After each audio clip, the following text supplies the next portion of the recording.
Hello बच्चों, good morning all of you. और कैसे हैं? उम्मीद करता हूँ अच्छे से होंगे। तो आइए हम लोग शुरू करते हैं आज का क्लास। हम लोग पढ़ेंगे व्हीट स्टोन सेतु। व्हीट स्टोन ब्रिज क्या होता है? तो प्रोफेसर व्हीट स्टोन ने प्रतिरोधों की एक व्यवस्था का आविष्कार किया, जिसके द्वारा किसी अज्ञात प्रतिरोध को ज्ञात किया जा सकता है। इसी व्यवस्था को कहते हैं व्हीट स्टोन सेतु। व्हीट स्टोन सेतु, इसमें चार प्रतिरोध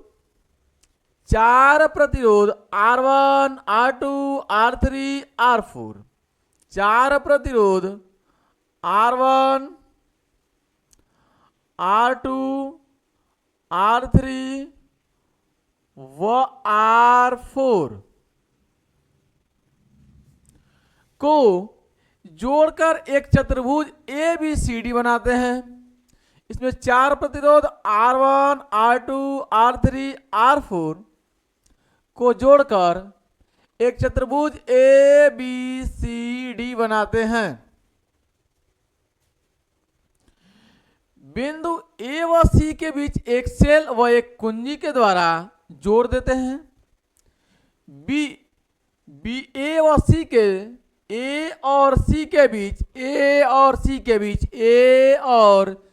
के बीच यानी इन दोनों के बीच एक सेल और एक कुंजी को जोड़ते हैं। A और C के बीच एक सेल और एक कुंजी को जोड़ देते हैं। B व D के बीच एक धारामापी को और K2 के द्वारा जोड़ देते हैं। B और D के बीच एक धारामापी जिसे गैल्वेनोमीटर कहते हैं और एक कुंजी को और K2 जोड़ देते हैं इन दोनों के बीच, B और D के बीच। इस व्यवस्था को कहते हैं व्हीट स्टोन ब्रिज। इसका सिद्धांत क्या है? तो प्रतिरोधों को इस प्रकार व्यवस्थित करते हैं कि परिपथ में धारा प्रवाहित करने पर इस परिपथ में जैसे ही यहां से कुंजी को दबाते हैं, तो यहां से धारा प्रवाहित होती है। धारा प्रवाहित करने पर धारामापी में कोई विक्षेप न हो तो इस धारामापी एक सुई होती है। यह गैल्वेनोमीटर एक ऐसी सुई होती है। अगर इसमें धारा न आए, दबाएं इसको, लेकिन इसमें धारा न जाए, तो ये एक सुई होती है जो ऐसे सीधे होती है। जैसे इसमें अगर धारा चली गई तो ये घूम जाएगा, इसमें धारा चली गई तो ये घूम जाता है, तो पता चलता है कि इसमें भी धारा पहुंच गई है। व्हीट स्टोन साहब ने कहा कि आप इसको ऐसे व्यवस्थित कर रहे हैं कि इसके अंदर किसी प्रकार का कोई धारा न जाए। जैसे आप K2 को दबाइए, इसमें किसी प्रकार का कोई धारा न जाए। उस कंडीशन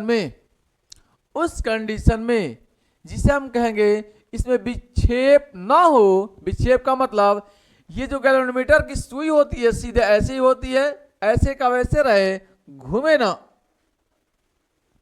तो विक्षेप न हो उसे हम संतुलन की अवस्था कहते हैं। और संतुलन की अवस्था में दो संलग्न प्रतिरोधों का अनुपात, दो संलग्न भुजाएं का मतलब एक ही पॉइंट से दो भुजाएं जुड़ी हुई हो, ये और ये। तो R1/R2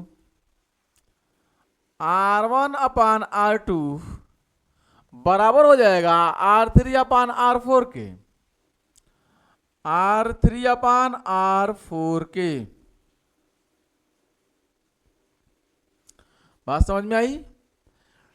या इसको आप ऐसे भी लिख सकते हैं, या आप इसको ऐसे भी कह सकते हैं, R3 इसके नीचे R2 यहां पे ट्रांसफर कर सकते हैं, या आप कह सकते हैं R1/R3 बराबर, ठीक है, R1/R3 और देखिए R3 R2 की जगह पे R2 R3 के जगह पे, तो ये हो जाएगा R2 अपान R4।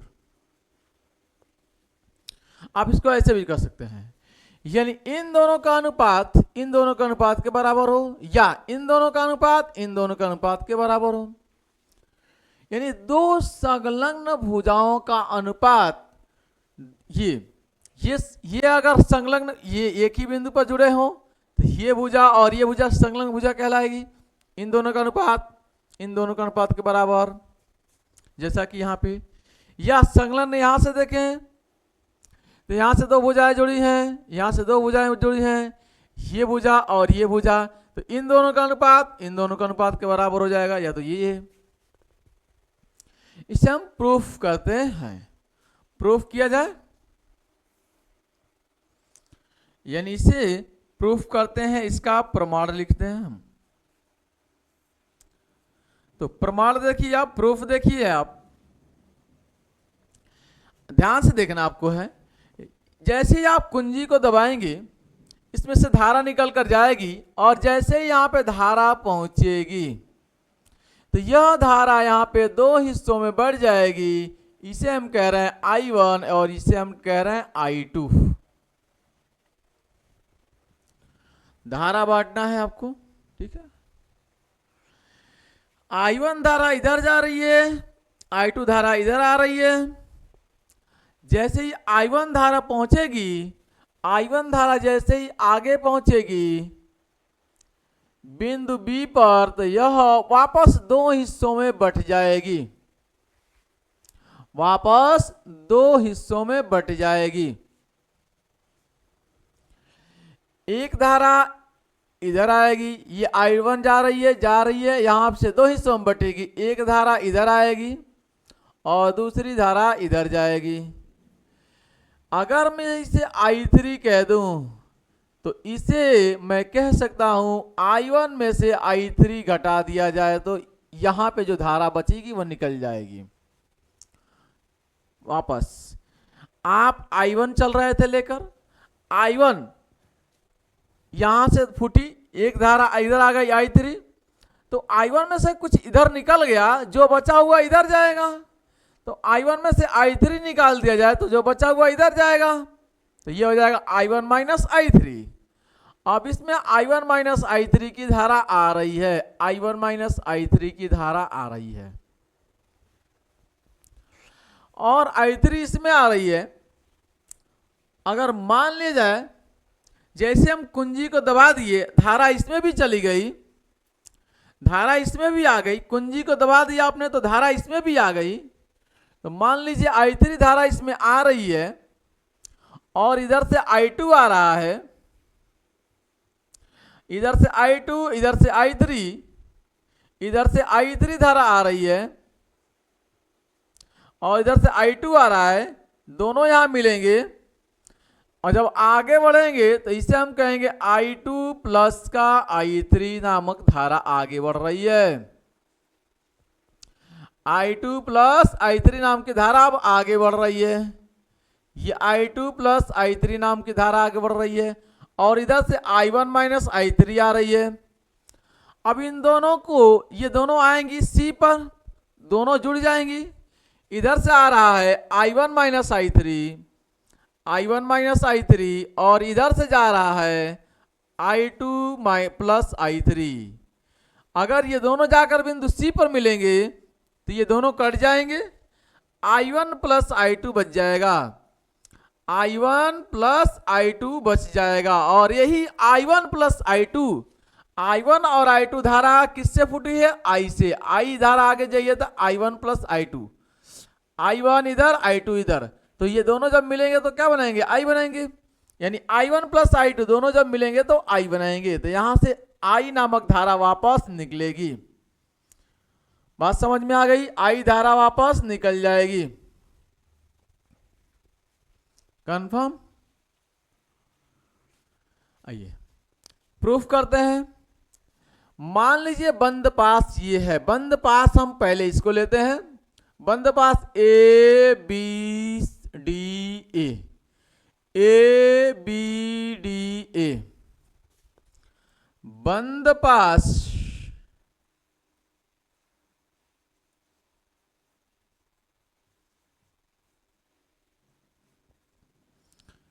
ए बी डी ए में, ए से बी पर, बी से डी पर, डी से ए से।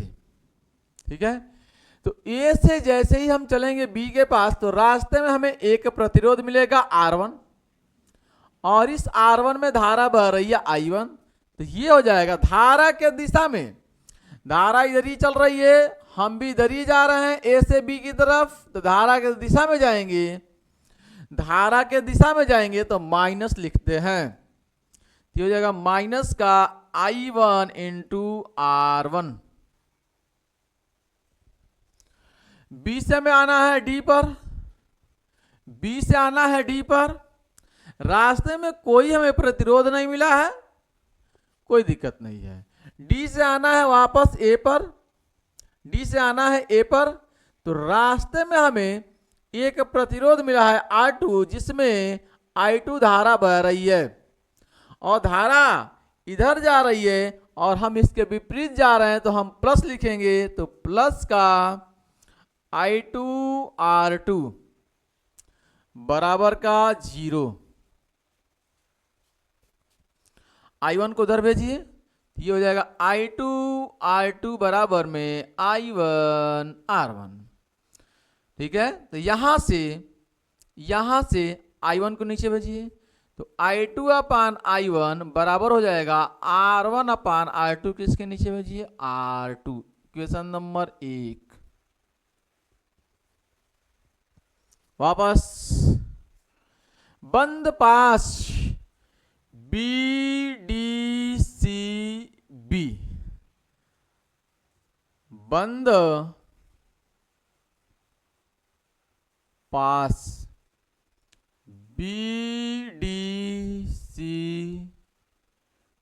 बी में, बंद पास बी डी सी बी में, बंद पास में देखिए आप बी से डी की तरफ आएंगे, कुछ नहीं मिला आपको, कोई प्रतिरोध नहीं। डी से सी की तरफ जाएंगे तो एक प्रतिरोध आपको मिलेगा R4, और इसमें R4 में धारा बह रही है I2 प्लस I3।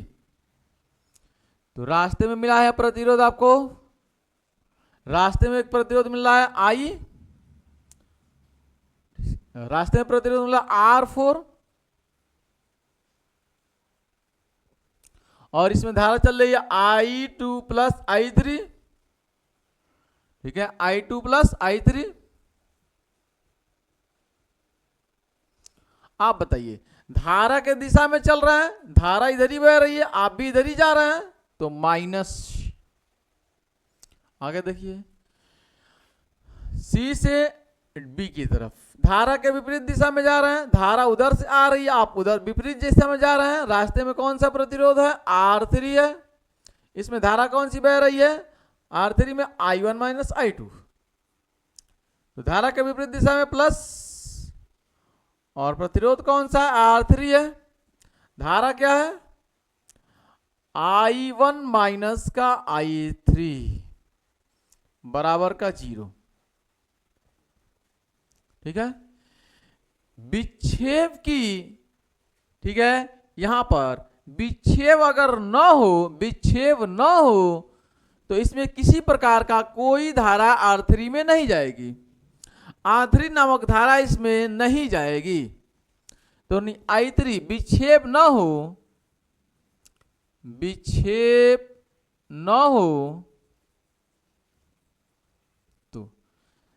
तो ही ब्रिज क्या रहेगा, संतुलन रहेगा। विक्षेप न हो तो ब्रिज क्या रहेगा, संतुलन रहेगा। विक्षेप न हो तो संतुलन की कंडीशन में, न हो तो संतुलन की स्थिति में I3 कितना हो जाएगा, 0 हो जाएगा।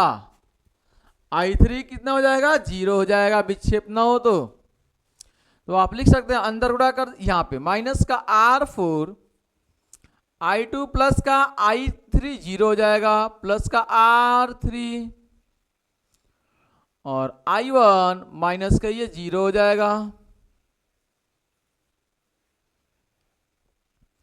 तो ये जीरो से कोई मतलब नहीं है, ये हो जाएगा माइनस का R4I2 प्लस का ये कुछ मतलब नहीं है R3I1 बराबर का 0। इसको यहीं रहने दे रहे हैं R3I1 बराबर, इसको उधर भेजिए तो R4 इंटू में I2, ठीक है।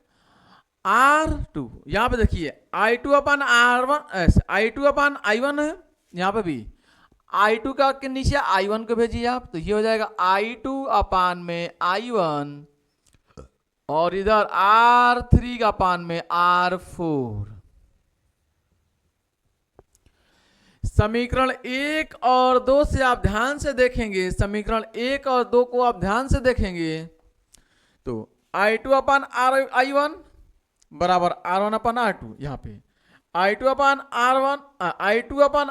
I1 बराबर में R3 अपन R4, I2 अपन I1 दोनों ये सेम है, तो ये दोनों को हम बराबर कर लेंगे, तो लिखेंगे समीकरण 1 और 2 से,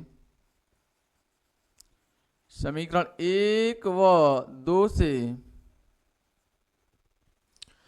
R1 अपान R2 बराबर हो जाएगा R3 अपान R4, ये हो जाएगा संतुलन की स्थिति में, ठीक है। जब ब्रिज संतुलन रहे तो उस कंडीशन में R1 अपान R2 बराबर R3 अपान R4, या R3 को R2 के जगह पे और R2 को R3 के जगह पे आप ट्रांसफर करेंगे तो ये मिल जाएगा, ठीक है।